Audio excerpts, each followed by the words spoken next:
A new park and public art display in Kensington was built with victims of gun violence in mind. Now, the Philadelphia district attorney used the setting to announce the arrest of a violent drug dealer earlier today. Investigative reporter Claudia Vargas is at that park with details on the new space and the arrest announcement. Claudia? Yeah, Fred. Well, this Peace Park is at the intersection of H and Potter Streets here in Kensington. And we got an inside look today. The artist tells us he's still putting the finishing touches, which is why you see that blue tarp over the main art installation. But organizers tell us they hope that residents can soon make use of the park, which was designed for a community that has endured so much gun violence.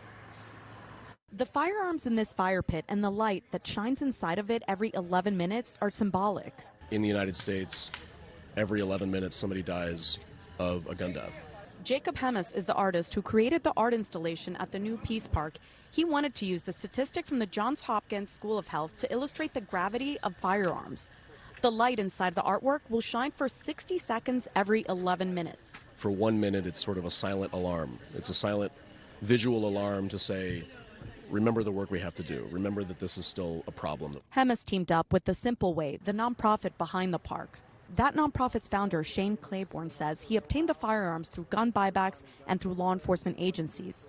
His group turns many of them into shovels and other items, but they wanted to have a bigger display at the park. I wanted to put them down into the ground so that there's no possibility of being seduced by these objects. Krasner held his weekly news conference at the park today.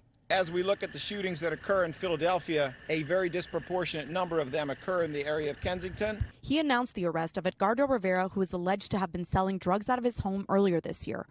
Prosecutors say Rivera was found to be in possession of 9 guns, $10,000 in cash, and $19,000 worth of drugs. He was charged with various felonies and misdemeanor charges. Rivera, however, posted 10% of his $100,000 bail and is currently out of custody awaiting trial. Is the community in danger right now, the fact that he's still out? I don't want him out. I'll say that. You know, I'm not going to pretend I have a crystal ball and know whether he understands it's time to quit. Now, Rivera's lawyer tells us that these are really serious allegations. He's looking forward to reviewing the evidence and trying the case in a court of law. Now, Krasner did say that we're at an all-time low as far as 50 years, going back 50 years, of gun violence. He says the number of homicides as of yesterday was the lowest the city has had in 50 years. Same for the number of shooting victims. In Kensington, Claudia Vargas, NBC 10 News.